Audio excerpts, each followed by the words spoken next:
신명기 25장 5절부터 10절.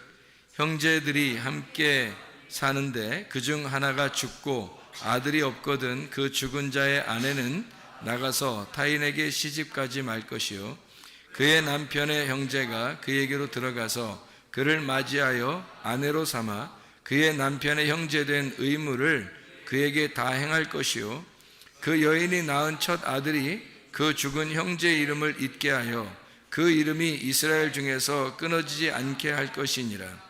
그러나 그 사람이 만일 그 형제의 아내 맞이하기를 즐겨하지 아니하면 그 형제의 아내는 그 성문으로 장로들에게로 나아가서 말하기를 내 남편의 형제가 그 형제의 이름을 이스라엘 중에 잊기를 싫어하여 남편의 형제된 의무를 내게 행하지 아니하나이다 할 것이요 그 성읍 장로들은 그를 불러다가 말할 것이며 그가 이미 정한 뜻대로 말하기를 내가 그 여자를 맞이하기를 즐거워하지 아니하노라 하면 그의 형제의 아내가 장로들 앞에서 그에게 나아가서 그의 발에서 신을 벗기고 그의 얼굴에 침을 뱉으며 이르기를 그의 형제의 집을 세우기를 즐겨 아니하는 자에게는 이같이 할 것이라 하고 이스라엘 중에서 그의 이름을 신벗김 받은 자의 집이라 부를 것이니라. 아멘.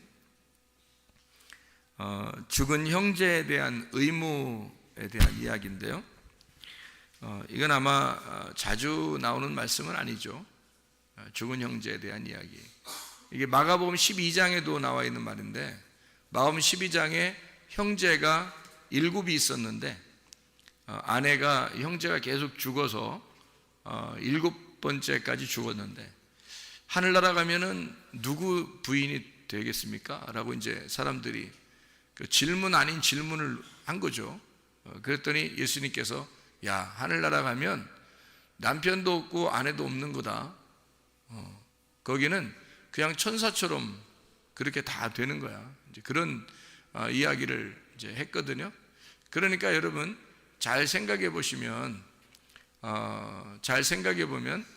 그게 이제 천국 가면 어떻게 남편과 아내가 없다. 남편 알아볼까 못 알아볼까요? 남편하고 아내를 알아볼까 못 알아볼까요? 모르지 뭐. 가봐야 알지 뭐 알아볼지 안 알아볼지는 가봐야 아는 거죠. 근데 이제 혼이 가기 때문에 아마 알아볼 수도 있어요. 혼이 가기 때문에. 혼이 그 사람이잖아요. 그런데 이제 거기서는 아무도 장가가는 사람 없고 시집가는 사람 없다고 그렇게 얘기한 거죠. 이제 천사처럼 변한다는 거예요. 천사처럼 변한다는 말은 천사가 뭐예요? 천사가 무슨 뭐를 나타내는 거예요? 성경의 천사는? 여러분 그 천사하고 성경의 반대가 뭘까요? 귀신이겠죠? 천사 아니면 귀신이야. 그러면 천사가 아무래도 만나면 좋겠죠? 귀신 만나는 것보다. 그러면 귀신을 뭐라고 그래요? 더러운 영이라 그래요. 그러면 천사는 뭐예요? 어떤 영일까? 깨끗한 영이라죠. 깨끗한 말씀을 전하는, 그걸 이제 천사라 그러죠. 깨끗한 말씀을, 거룩한 말씀, 좋은 말씀, 기쁜 소식을 전하는 자를 천사라 이렇게 이야기를 해요. 이제 그거를 사자라고 하기도 하고요. 이 사자라는 게 전달하는 자다 이렇게 얘기하는 거죠. 편지를 전달하는 자, 사자라고 하기도, 천사라 이렇게 말을 하기도 합니다. 그러니까 하늘의 소식을 전한다 해서 천사라고 이렇게 우리나라 말에는 이제 그렇게 썼죠. 그러니까 어쨌든 좋은 소식을 전하는 그를 천사라 그러고 나쁜 소식을 전하는 걸 이제 귀신이라 이렇게 표현할 수가 있겠네요. 반대니까. 자, 천사처럼 변한다 그렇게 했고 가면은 시집 장가 가지 않는다 그렇게 했으니까 여러분 생각해 보시면 장가 시집 안 가는구나. 이제 그렇게 결혼 없겠구나. 가면은 이제 그런 거로 이제 끝나는가? 7명의 남편이 있었어요. 하필이면 7명의 남편이 있고 그 중에 다 남편이 없다. 이렇게 된 거거든요. 그러면은 무슨 말이에요, 거기? 무슨 말이에요? 하필 7명이네 또 남편이. 남편이 7이니까 7은 뭘 말하는 거예요? 완전한 걸 말하고 이 땅에서 완전하신 분이 누구예요? 예수님이죠. 그러니까 7명의 남편이 있었는데 여기서 7번째 남편이 죽으셔서 안식일 날에도 무덤에 계시고 안식 후 첫날 부활하셨는데 그 안식 후 첫날이 며칠 날이에요? 8일 날이죠. 그러면은 7번째 남편까지는 이 땅에서 있었는데 이제 하늘나라를 올라갔어요. 그러면 이제 7번째 남편이 지났잖아. 7번째 남편이 지나고 그 다음에 몇째가 되는 거예요? 8번째가 되는 거죠. 8번째가 되는데 그 8번째는 부활을 말하는 거죠. 그럼 부활 때는 뭐처럼 바뀐다는 거예요? 천사처럼 변한다. 천사처럼 변한다는 말은 뭐 같이 된다는 거예요? 기쁜 소식, 말씀이 돼버린다는 얘기죠. 말씀이 돼버린다. 그러니까 그게 이제 8번째가 되는 거지. 그러니까 말씀이 된다는 말은 하늘나라가 뭘로 이루어졌다는 거예요? 말씀으로 이루어졌잖아요. 하늘나라가 말씀으로 이루어졌고 그게 8이라고 새로운 시작을 말하는 새로운 나라.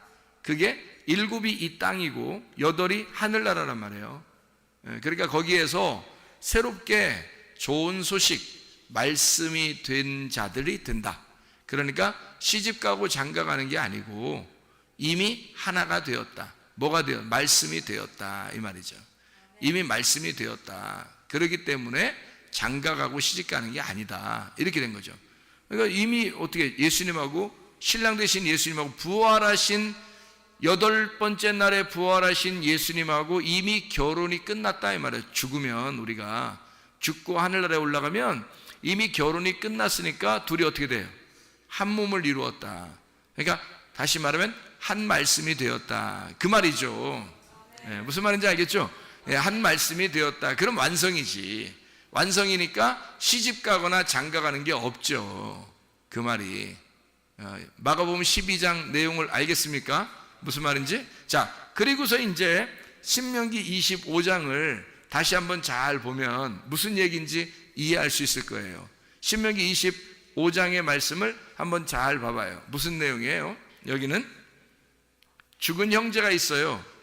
그러면 그 아내가 다른 데 시집가지 말고 그 동생이 그 아내를 맞이해서 그 아내로 삼아라. 참 그 형제가 있는 집안엔 참 이거 남사스러운 얘기죠. 이게 지금 그렇죠? 남사스러운 얘기입니다. 우린 동방 예의지국 같은 우리 그 조선의 그 정기를 그 가지고 태어난 우리 한국의 사람들은 이런 얘기 들으면 뭐 상당히 이게 마음이 좋지 않죠. 이런 게 이거 뭐냐, 이게 도대체 성경은 왜 이런 식으로 써서 사람 마음 심란하고 복잡하게 만드냐 이렇게 생각할 수도 있겠죠. 그런 내용들이죠, 그죠? 그런데 우리가 그렇게만 보면은 이게 이제 이상한 내용이 되는 거예요. 그렇죠? 이상한 내용 중에 우리 하나 또 있잖아요. 그 신명기 24장에 1절부터 4절까지의 말씀에 보면 이혼 증서 가지고 가가지고 결혼하라고 그러고요. 그죠? 그것도 참 우리나라 이 예법하고는 진짜 안 맞는 얘기죠. 그러니까 우리나라 얘기하고는 진짜 안 맞는. 그러니까 이혼 증서만 있지 결혼 증서가 없어요. 그래서 이혼 증서를 가지고 가서 결혼하는 거예요. 그러니까 결혼을 하면 이혼 증서가 결혼 증서가 되는 거죠. 그래서 이혼 증서가 곧 결혼 증서. 그거는 이혼 증서가 결혼 증서라는 말은 결국에 어떤 걸 얘기하는 거라고요? 말씀을 얘기하는 거라고요. 그래서 말씀 자체가 이혼 증서고, 그리고 말씀 자체가 결혼 증서다. 자, 이혼 증서는 어떻게 하는 걸 이혼이라고 그래요? 어떻게 하는? 갈라지는 걸 이혼 증서라고 하죠. 갈라지는 거니까 뭘 나타내는 거예요? 선악과를 나타내는 거고, 선악과는 우리에게 대표적으로 뭐를 설명하는 거죠? 율법을 설명하는 거예요. 그래서 사람을 판단하고 이렇게 분리시키는 그런 역할을 감당하죠. 그런가 하면 결혼 증서는 어떻게 돼요? 결혼 증서는 어떻게 된 거예요? 결혼은 하나가 된 거죠. 둘이 하나가 된 거니까 뭐예요? 생명나무가 되겠죠. 생명나무는 생명이라는 생명나무를 먹으면 어떻게 되는 거예요? 이게 율법이에요? 아니면 복음이라는 진리예요? 복음이라는 진리가 되겠죠. 그러니까 이렇게 성경이 이렇게 나누어져 있는 거를 설명해 주고 있는 내용이죠. 신명기 24장의 내용이. 그럼 신명기 25장의 내용은요? 신명기 25장의 내용도 뭔가 의미가 있겠죠. 예, 그래서 그거를 이제 지금 제가 설명한 거를 가만히 생각해 보면 이 말이 이해가 된다는 얘기죠. 이 말이. 그러니까 죽은 형제가 있고 그 다음에 동생이 있어요. 그러면 죽은 형제의 아내는 어디로 가야 돼? 반드시 동생의 아내가 돼야 되는 거예요. 딴 데로 가면 안 된다는 거예요. 동생이 있는데도 딴 데로 가면 큰일 납니다. 법이 안 되니까. 법적으로 안 되는 거예요. 그러면 법적으로 왜 이렇게 이걸 딱 막아놨을까? 이 내용을 굉장히 중요한 의미니까 여기다 넣는 거거든요. 율법적으로 이건 꼭 지켜야 된다라고 이야기한 거예요. 근데 우리 동방예의지국에서는 이런 게 남사스러운 얘기라고요. 뭐 이상한 얘기죠. 어떻게 식구끼리 형수가 식구였는데 형님이 돌아가셨다고 해서 그 형수랑 같이 이렇게 아기를 낳아주고 이렇게 하는 게 이게 이상하잖아요. 그러니까 이게 뭔가 이상한 얘기들란 말이에요. 그런 얘기가 아니고 그런 얘기가 아니죠. 그런 얘기 아니니까 써놨지. 그런 얘기였으면 이거 뭐 글자로만 보면 이제 이거 놓고서 이제 뭐 또 봐라 이렇게 하지 않았느냐, 뭐 우리 기독교인들도 이렇게 해야 된다 이러면 어떻게 해? 큰일 나지. 이게 뭐 이상한 얘기가 되잖아요. 그러니까 이게 이제 어떤 의미를 가지고 있다는 거죠. 어떤 의미를 가지고 있냐면 죽은 형제가 있습니다. 죽은 형제가요. 그리고 이 사람이 만약에 자기가 남편이 안 되겠다 이렇게 하면 신을 벗기래요. 신을 벗겨가지고 막 신으로 후려 때리고 이렇게 하지 말고 침을 얼굴에다 확 뱉어버리라는 겁니다. 더럽게 진짜. 에? 야, 이 더러운 놈아 이러면서 침을 확 뱉어버리고 그러는 거예요. 그러니까 신 벗기고 침 확 뱉어. 침을 뱉으면요 저주받았다는 얘기거든요. 이게. 침을 뱉으면. 그러니까 축복을 해야 되는데 저주를 내려버리는 겁니다. 저주를 내려버리면 어떻게 되는 거예요? 저주를 내려버리면 저주 내리면 축복이 아니라 저주를 내려버리면 어떻게 될까요? 씨가 안 생기는 거죠. 씨가. 그러니까 침을 탁 뱉고 그 신발 확 뺏어 놓고 이렇게 하라는 거예요. 그러면 신발 벗겨졌다? 이 말은 무슨 말일까? 그러면 신발 벗겨졌다. 신 벗기운 자의 집이다 라고 이렇게 부르래요. 신발 벗겨졌다 이 말은. 신발 신고 뭐 하죠? 우리 신발 신고 뭐 해요 사람들이? 걸어가지 뭘 신발 신고 걸어가지. 신발 신고 그러면 날라가요? 신발 신고 걸어가잖아요. 이게 신발 신고 이게 걸어가죠? 예? 그럼 신발 벗기면 못 걸어가죠? 예. 자갈밭이나 가시밭길 이런 데는 신발 벗겨놓으면 못 걸어가죠? 신발 신고 가야 돼요. 꼭 신발 신고 가야 되는데 신발을 벗김받은 자의 집이다. 그 말은 후손들이 너희의 집에 오는 그 걸음이 멈출 것이다 그 말이에요. 너희 집에 후손들이 없을 것이다. 다시 말하면 씨가 안 생길 거다 이런 뜻이에요. 그러니까 저주하는 거죠. 이게 성경에서는 굉장히 큰 저주입니다. 후손들의 발걸음이 너희 집안에 끊길 것이다. 이건 큰 저주입니다. 씨가 이 성경의 가장 큰 축복이거든요. 그러니까 그 아들이 생긴다는 것이 가장 큰 축복인데 성경에서 그게 없겠다는 거예요. 그 집안에 너희 집에는 그런 게 없을 것이다 라고 후손들이 너희 집에 안 찾아올 거다 이렇게 탁 끊어놓는 거죠. 이게 굉장히 이제 놀라운 저주예요. 이게 그렇다면 여기 이제 형 아내를 형수죠. 형수를 동생이 이제 아내로 맞이해야 되는데 안 맞이하면은 이제 이렇게 된다는 거 아니에요, 그죠? 씨 안 생긴다는 얘기야. 그러면 맞아들이면 어떻게 되는 거예요? 맞아들이면 형한테 씨를 전달해 주는 거죠.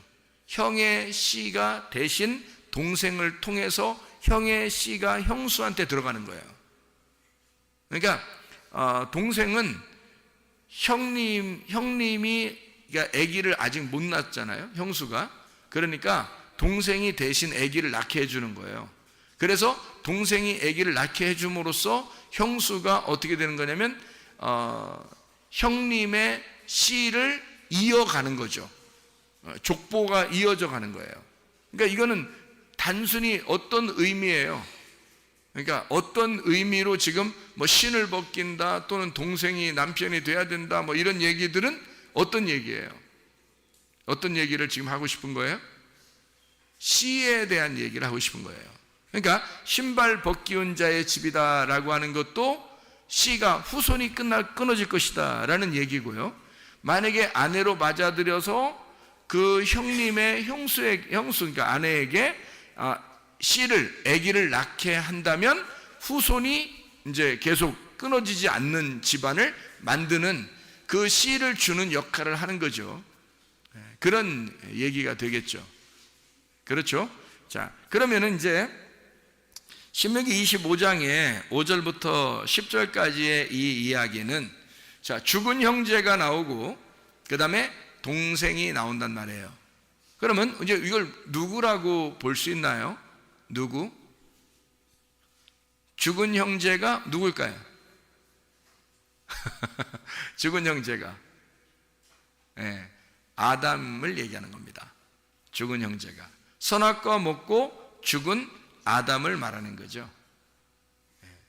그러니까 그 아담에게서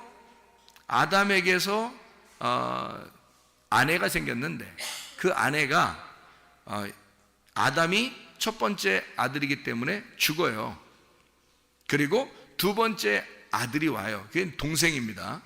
동생이 와가지고 동생이 누구예요? 그러면 동생은 생명나무 대신 예수님이란 말이에요. 동생은 생명나무 대신 예수님이니까 반드시 그 형수에게 씨를 남겨줘야 되는 거예요. 그러니까 그 여인에게 씨를 남겨줘야 된다. 그러니까 그거 안 되면 신발을 벗기고 침을 뱉어서 저주해서 씨를 끊어버릴 정도로 이것은 법적으로 꼭 해줘야 된다라는 얘기거든요. 이게 이 말이요.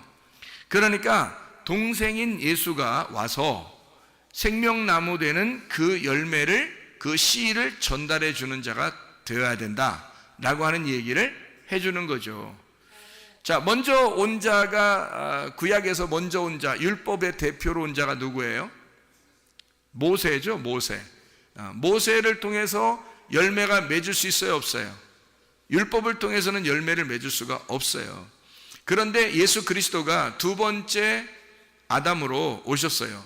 그래서 모세가 첫 번째 율법, 두 번째 예수가 오셔서 진리의 복음으로 오셔가지고 이 예수님이 오신 것이 뭐 색다른 걸 얘기하려고 그런 거예요? 아니면 원래 율법을 잘 해석해 주는 거예요? 율법을 잘 해석해 줌으로써 율법이라는 밭에다가 보화를 발견하게 한 거죠. 예수 그리스도가. 그러니까 율법은 밭이나 마찬가지라고요. 그냥 밭만 있으면 씨가 안 생기죠. 밭만 있으면 씨가 안 생겨요. 그러니까 이거는 죽은 것과 같은 거라고. 죽은 형제와 같다고. 만약에 밭만 있으면 죽은 형제와 같은 거죠. 그런데 거기에 씨가 심겨지면요, 거기에 보화가 심겨지면 이거는 보화가 있는 밭이 되는 거예요. 그러니까 보화를 어디서 발견해요? 그 밭에서 발견하는 거라고요. 그 보화가 그 밭에 뭐예요? 보화가 그 밭에 뭐예요? 씨죠. 그러니까 보화가 밭에 씨니까 씨를 발견하면 밭이 족보를 이어가는, 후손을 이어가는 거란 말이에요. 무슨 말인지 알겠죠? 그러니까 형님이 죽으면 동생이 그 아내를 취하여다가 씨를 전달해 주는 것이다. 그 동생이 누구라고요? 예수님이라고. 예수님이 오셔서 그 모세를 대신하여 복음의 진리로 우리에게 열매를 맺게 한다는 얘기고요. 첫 번째 아담을 위하여 두 번째 아담이신 예수가 오셔서 우리에게 씨를 전달하시기 위해서 오셨다. 우리를 살려주시기 위해서 오셨다. 그러니까 하나님은 우리에게 결코 우리를 죽이자고 하는 거예요? 후손을 남기는 살리자고 하는 겁니까? 살리자고 하는 겁니다. 반드시 그렇게 안 하면 신벗기운 자가 될 것이다. 그래서 반드시 해야 된다. 법적으로 이건 정해진 거다라고 하는 거죠. 우리에게 예전에 우리가 태어날 때에 우리의 삶에서는 그리스도의 씨앗이 우리 속에 심겨지질 못하죠. 그런데 예수를 만나고 나니까 예수를 만나니까 내 죽었던 내 몸에 드디어 생명이 솟아나기 시작한다는 거죠. 드디어 살아나기 시작한다는 겁니다. 그게 누구 때문에, 누구의 씨예요? 예수의 씨라고요. 예수의 씨가, 말씀이 우리에게 들음으로써, 이게 예수의 씨가 우리에게 들음으로써 내가 예전에 처음에 태어났던 것이 뭐가 되는 거예요? 의미가 되는 거예요. 내가 원래 죽은 자로 태어났는데, 근데 예수의 씨가 내 속에 심겨짐으로써 의미가 되었다. 나의 삶은 의미가 되었다, 이 말이죠. 원래 무의미한, 의미 없는 자로 내가 태어났는데, 인간으로 의미 없는 자로 태어났는데 예수를 만나니까 의미 있는 자가 되었다, 그 말이죠. 죽은 자로 태어났더니 살아있는 자가 되었다. 내 몸에 씨가 들어왔다. 그래서 나를 생명이 있는 자로 만들더라. 누가? 예수 그리스도가. 예수 그리스도가 여러분에 오시면 씨 있는 자로 만들어서 생명을 전달하니까 죽은 자가 살아난다는 것입니다. 죽었던 내가 하나님의 말씀을 들음으로 살아나게 된다, 그 말이에요. 하나님의 말씀이 여러분 속에 임하면 뭐가 좋은가? 여러분을 생명으로 이끕니다. 죽었던 나를 생명으로 인도하는 것은 하나님의 말씀밖에 없어요. 그 말씀이 씨앗이고 그 씨앗이 생명이고 그 씨앗이 보호하기 때문에 그것이 없이는 밭 자체는 죽은 거라고요. 우리 자신들이 아무것도 의미가 없다고. 아무 의미 없는 내가 예수를 만나니까 의미가 되었다. 얼마나 아름다운 이야기입니까? 그렇죠? 자, 요한복음 2장 14절에 보면은 성전 청결에 대한 이야기가 나오거든요. 요한복음 2장 14절, 예수님이 곧 성전이라고 그렇게 하는데, 신명기 14장을 한번 봐봐요. 신명기 14장 25절을 보면 이렇게 되어 있습니다.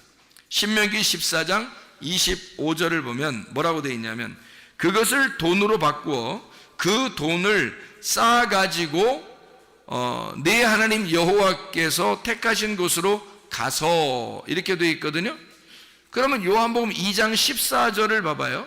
요한복음 2장 14절을 한번 여러분이 한번 보면요, 이렇게 되어 있습니다. 요한복음 2장 14절에 보면 이렇게 되어 있어요. 성전 안에서 소와 양과 비둘기 파는 사람들과 돈 바꾸는 사람들이 앉아있는 것을 보시고 채찍을 만들어서 후드로 패버렸다. 이제 그 이후의 얘기는 그런 얘기예요.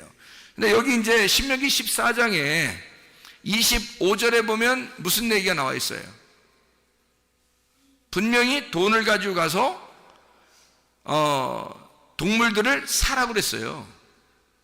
그러니까 신명기 14장 25절 26절에 보면요, 돈을 가지고 가서 동물을 사가지고 제사를 드려라, 이렇게 얘기가 나왔다고요. 이미 쓰여 있는 거예요.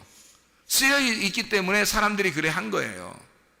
그럼 왜 예수님은 이렇게 쓰여 있는 얘기대로 했는데 왜 예수님은 막 노끈으로 채찍을 만들어 가지고 막 때리면서 나가라고 그랬을까요? 왜 그런 거예요? 네? 이유가 딱 한 가지잖아요. 이유가 딱 한 가지. 분명히 사라고 했어요. 사서 제사를 드려 있으니까 사람들은 좋은 거 있잖아요. 아주 그 품질이 좋은 거를 갖다 팔았단 말이에요. 어쨌든 제사 드려야 되는데 오랫동안 걸어오고 뭐 이렇게 여행 오고 그러다 보면 중간에 막 죽기도 하고 다리가 부러지기도 하고 뭐 이렇게 사고 나기도 하고 그러니까 이 양들을 못 드린단 말이에요. 양이나 소를 잘못하면. 그래서 그거를 먹이면서 막 가지고 오면 그게 더 비싸죠. 소 한 마리 끌고 오려고 그 먼 길에서 이렇게 데리고 여기까지 왔는데 막 소 먹이면서 와야 될 거 아니에요. 그러니 그 먹는 그 여물을 하고 그리고 소 끌고 오는 거하고 그 노동하고 다 비교해 보면요, 그냥 사는 게 편해. 사는 게 자기들도 다 계산해 보는 거야. 계산해 보면 사는 게 훨씬 싼 거죠. 자기들이 끌고 오는 것보다 며칠 몇 날을 끌고 와야 되는데 생각해 보세요. 멀리서 그것도. 그때 이제 와서 이제 보면은 합격, 불합격을 이렇게 내거든요. 제사장들이 거기 이제 앉아 있는 사람들이요, 합격, 불합격이 내요. 근데 멀리서 그렇게 힘들게 막 끌고 왔는데 여기 왔는데 불합격 그러면요, 그 여기까지 데리고 온 소는요 버려야 돼요. 불합격 맞았으니까. 그 어떻게 또 끌고 갈 수도 없잖아요. 이거 어디 제사 드리려고 끌고 왔었는데 끌고 갈 수가 없어요. 불합격 맞으면 그냥 죽는 거예요. 죽이고 또 새로 사야 돼. 어차피 생각을 해보세요. 여러분이 그런 시대라면 어떻게 하겠어요? 돈 들고 가가지고 사지 뭐하러 그걸 끌고 다니겠냐고. 돈 들고 가서 사지. 그렇죠? 당연한 거예요. 그래서 여기 신명기 14장에 써놨던 겁니다. 너희들 가가지고 돈 들고 가서 사가지고, 그런 위험성이 있으니까 돈 들고 가서 사가지고 제사 드려라. 제사 안 드릴 수는 없고 그러니까 그렇게 드려라 라고 써놓은 거죠. 그런데 예수님은 성전에 그거 판다고 막 또 때리고 막 이런단 말이에요. 예수님이, 이 사람들이 볼 때 예수님 굉장히 미운 거야. 예수님 막 자꾸 자기들 방해하니까 다니면서 자기들이 뭘 하려고 그러면 자꾸 옆에 쫓아와서 방해하고 그러는 거 아니에요.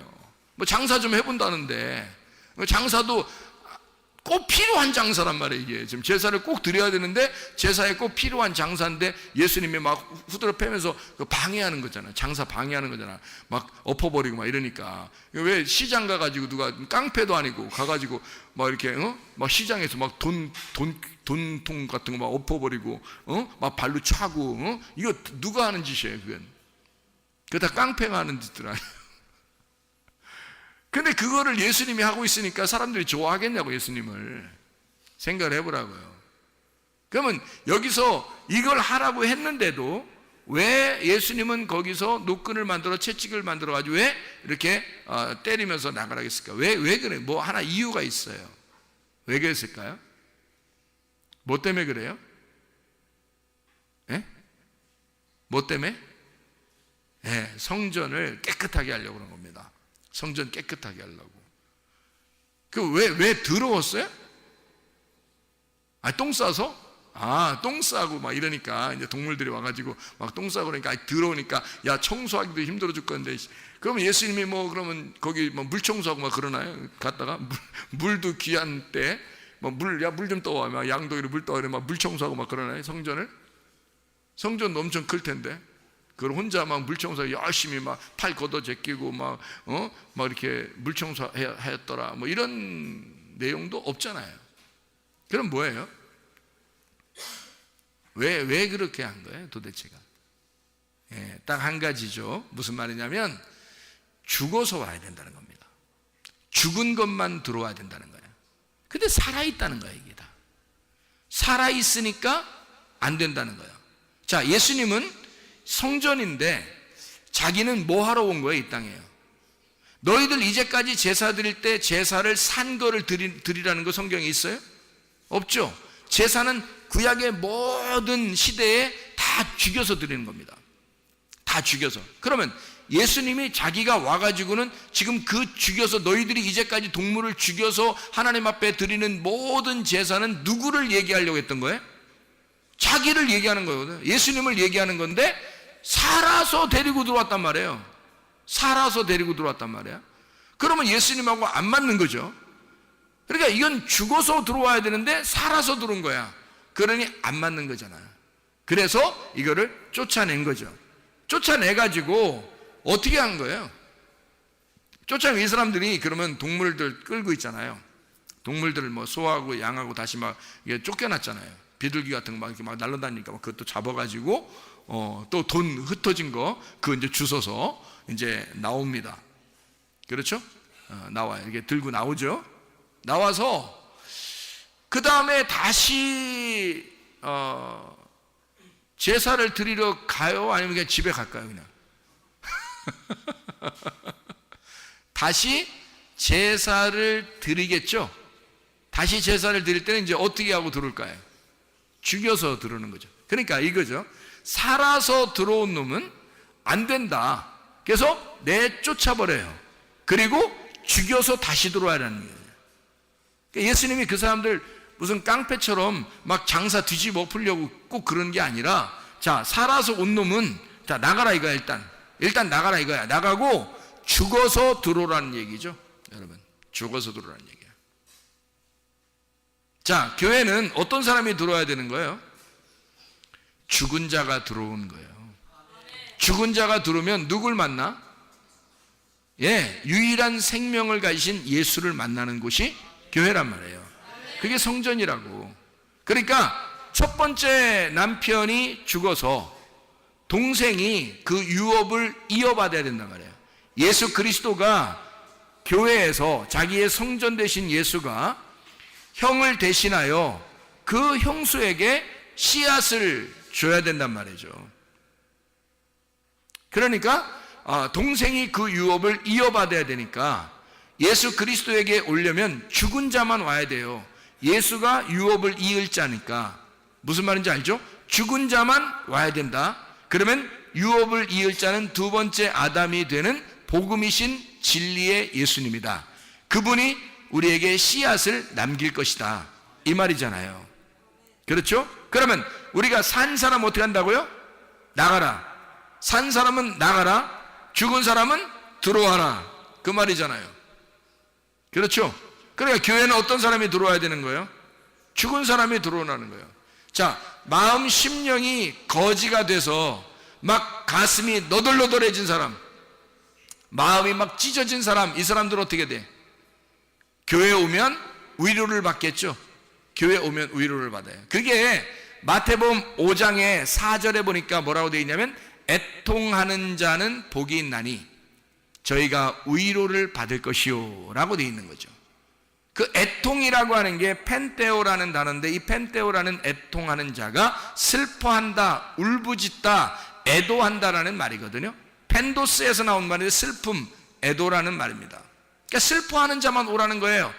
그냥 뭐 헬렐레 그런 사람 오는 게 아니에요. 교회는 슬픔이 있는 자가 오라는 거예요. 파스코에서 나온 겁니다. 이 고난당하다, 이게 파스카랑 같은 단어인데요. 파스코, 파스카 같은 단어인데 유월절이라는 단어입니다. 그러니까 유월절에 애통이 있는 자, 예수 그리스도 안에서 어린 양의 죽음이 나를 위한 것이다 라고 그 애통이 있는 자, 유월절 장자의 죽음을 경험한 자 있잖아요.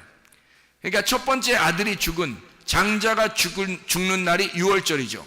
그날 이스라엘 백성들은 어린 양의 피를 바르고 구원을 받았단 말이에요. 그러니까 장자가 죽는 날 이스라엘 백성은 구원을 받은 거죠. 그러니까 장자의 죽음이 있을 때 차자가 씨앗을 넘겨주는 거죠. 무슨 말인지 알겠어요? 그러니까 첫 번째 아들을 대신하여 두 번째 아들이 유업을 이으게 만드는 거죠. 후손을 준다는 얘기예요. 첫 번째 죽은 자를 위해서 산자가 온다는 얘기죠. 그러니까 너희들이 죽어서 오면 살려준다는 말입니다. 죽어서 오면 살려준다. 근데 살아서 오면 너를 반드시 죽일 것이라는 얘기입니다.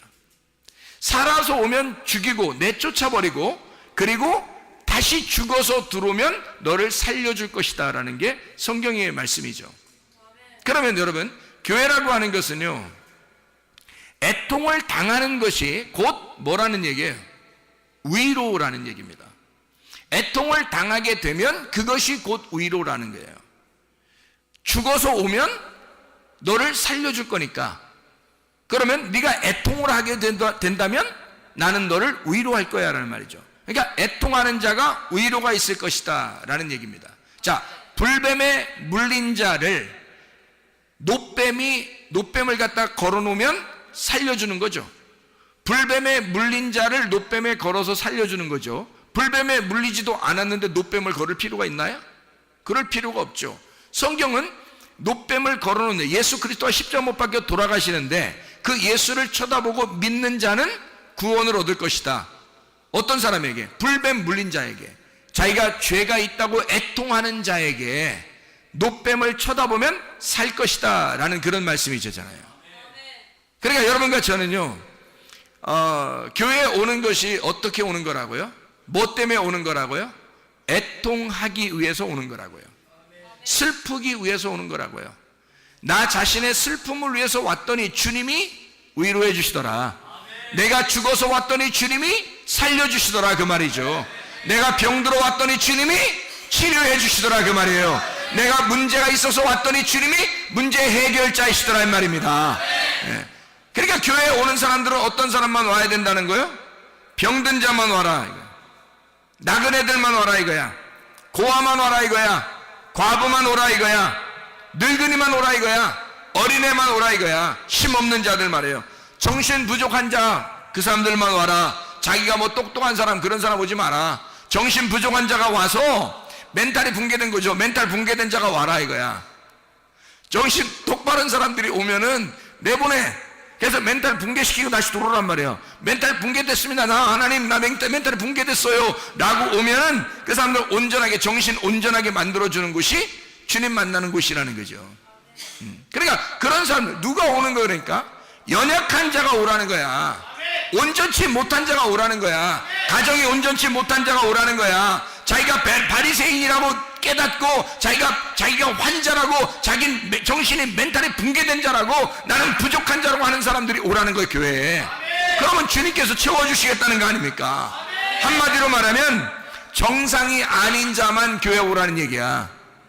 죽은 자만 교회 오라고, 정상이 아닌 자만 교회 오라고. 자기가 우리 집은 괜찮은데, 나 정신 멘탈 온전한데, 나 병나지도 않았는데, 나는 부족함이 하나도 없는데 오지 말란 말에. 그런 사람들은 교회 오는 게 아니에요. 어차피 너는 교회 와도 구원 못 받아. 너는 천국 갈 사람이 아니에요. 교회는 죽은 자가 와야, 병든 자가 와야 해결받는 곳이란 말이에요. 하나님 앞에 오는데 죽은 자가 들어와야 해결해 주죠. 내 남편이 죽었습니다 하고 동생에게 와야 되는 거지. 그래야 그 동생의 씨를 전달해 주는 거 아닙니까? 자기 남편이 죽었어야지 되는 거지. 그래야 동생한테 오는 거지. 자기 남편이 안 죽었는데 어떻게 동생한테 와요? 말이 안 되죠. 형님이 안 죽었는데 동생한테 합니까? 안 되죠. 형님이 죽었다는 것을 인식하는 자만 오라는 거죠. 다시 말하면 과부만 오라는 거예요. 고아만 오라는 거야. 나그네만 오라는 거예요, 교회에.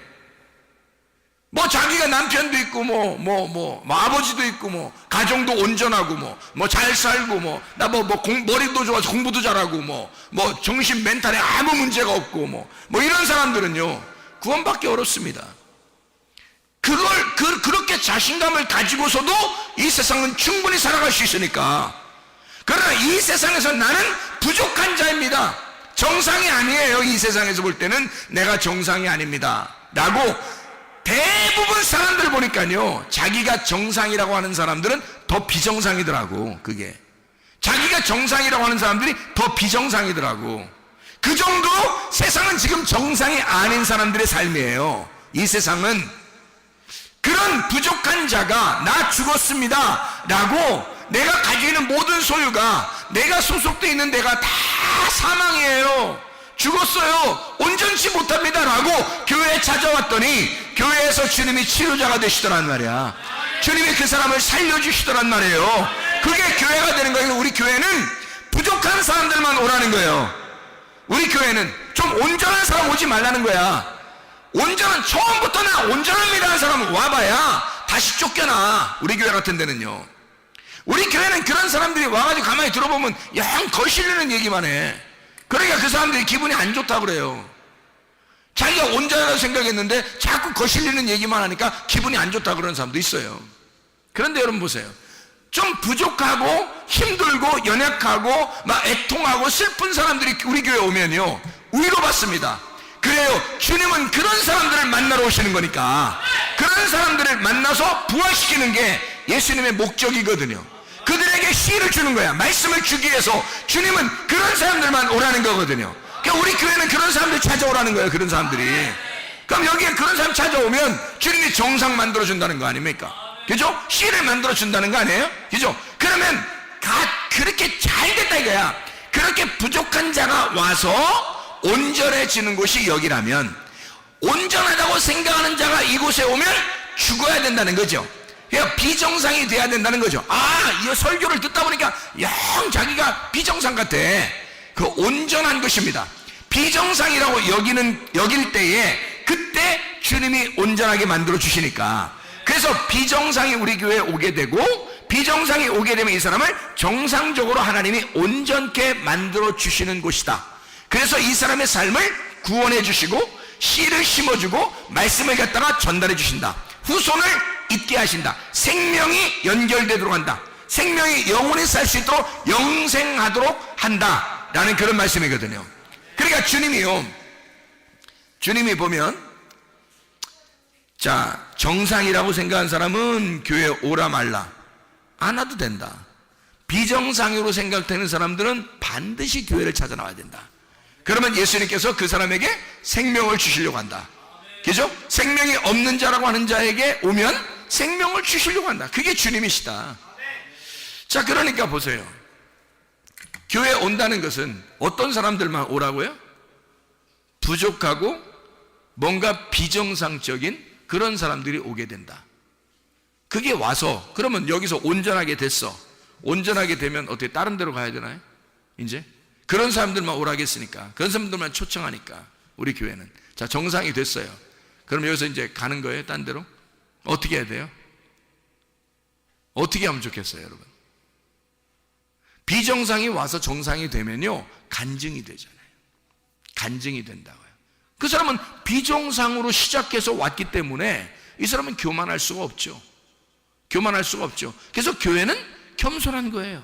교만할 수가 없는 거예요. 다른 사람과 비교하거나 비판하거나 할 수가 없는 거예요. 왜? 자기가 비정상으로 왔으니까. 뭘 해도 부족한 사람이잖아요.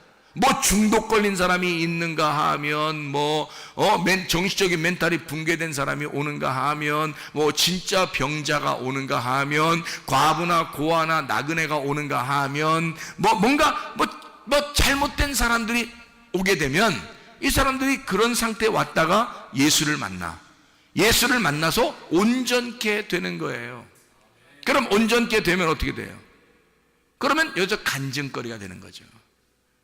아, 내가 옛날에 이랬는데요, 지금은요 이렇습니다 라고 간증할 거 아니겠어요?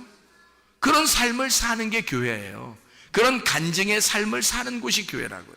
근데 처음부터 정상이라고 자기가 생각된 사람이 교회 오면 그 사람 어떻게 해요? 예수님께서 너 살아서 왔구나, 노끈으로 채찍을 만들어서 때려버립니다. 나가라고. 너 살아서 왔구나. 죽어서 와야 돼.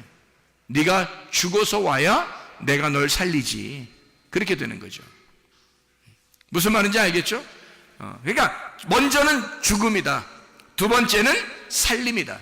그러니까 죽음과 사는 것이 함께 공존하는데 첫 번째 죽어서 오는 걸 두 번째 살려서 내보낸다 라고 하는 그런 얘기가 되겠습니다. 여러분, 우리 이 교회에 오면 치료가 일어나야 합니다. 일반적으로 평범하게 치료들이 일어나야 됩니다. 문제의 해결은 그냥 일반적으로 그냥 손쉽게 문제 해결들이 되어야 합니다. 하나님의 그 역사하심을 우리 교회에서 기적과 표적이 평범하고 아주 일반적으로 일어나야 합니다. 그게 우리 교회가 되셔야 돼요. 왜? 교회는 부족한 자가, 병든 자가, 문제가 있는 자가, 비정상적인 자가 와서 해결받는 곳이니까, 그게 교회니까, 그게 예수가 있는 곳이고 예수를 만나면 그렇게 돼야 하니까. 오늘 이 밤에 여러분이 문제가 있으면 자기의 부족한 점들을 하나님 앞에 내놓고 기도하시기를 바랍니다. 우리 주님은 우리에게 반드시 씨를 주려고 하기를 원하고, 주님 반드시 우리를 살려주시기를 원하십니다. 나 죽었습니다 라고 하는 자에게 주님은 반드시 후손을 있게 하고 그 사람을 생명을 줘서 영원한 생명을 주시기를 원하시는 주님이시란 말이에요. 우리 한번 기도하겠습니다. 기도할 때 우리 하나님, 내가 이런 사람입니다. 내가 이런 사람입니다. 내가 이런 부족한 사람입니다. 그러나 우리 하나님, 나를 치료해 주십시오. 나를 문제를 해결해 주십시오. 나를 건져 주십시오. 우리 한번 기도합니다. 주여, 주여, 주여. 우리 하나님 아버지, 사랑과 은혜를 감사를 드립니다. 하나님, 우리는 연약합니다. 부족합니다. 그래서 교회를 찾아왔습니다. 하나님 아버지, 주님을 찾아왔습니다. 죽은 자만 치료를 받아주신다고 해서 죽은 자로 왔습니다. 비정상으로 왔습니다. 연약하여 왔습니다. 뭔가 모자라서 왔습니다. 주님, 우리 주님을 만나 온전케 되어지기를 원합니다. 치료되어지기를 원합니다. 완전하게 되어지기를 원합니다. 정상되어지기를 원합니다. 우리 하나님 붙들어 주시옵소서. 그리스도 예수 안에서 거룩한 주님 만나 회복되는 놀라운 역사, 치료되는 놀라운 역사 있게 도와 주시옵소서. 우리 하나님 아버지, 사랑과 은혜를 감사를 드립니다. 아버지 하나님, 우리는 비정상으로 부족하고 연약하고 병든 자로, 문제가 있는 자로 주님을 찾아왔지만 우리 주님께서 우리에게 하나님의 말씀을 전해주시고 우리를 살려주시기 위하여 정상 만들어 주시고 온전하게 만들어 주신 우리 하나님이심을 믿습니다. 하나님, 우리의 모든 질병을 치료해 주시옵소서. 문제를 해결해 주시옵소서. 주의 성령으로 충만케 도와 주시옵소서. 모든 비염은 떠나갈지어다. 아토피는 떠나갈지어다. 의장병은 떠나갈지어다. 어지럼증은 떠나갈지어다. 두통은 떠나갈지어다. 류마티스 관절염은 떠나갈지어다. 어깨 통증은 떠나갈지어다. 허리 디스크는 떠나갈지어다. 목 디스크는 떠나갈지어다. 심장병은 떠나갈지어다. 각종 종양은 떠나갈지어다. 감기 문사는 해결될지어다. 협착증은 떠나갈지어다. 건성 피부가 회복될지어다. 우울증은 떠나갈지어다. 불면증은 떠나갈지어다. 공황장애는 떠나갈지어다.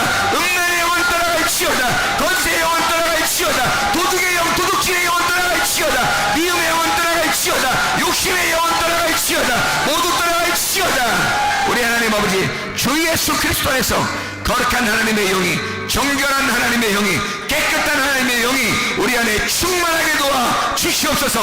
예수 그리스도 존귀하신 이름 받들어 기도 올리옵나이다.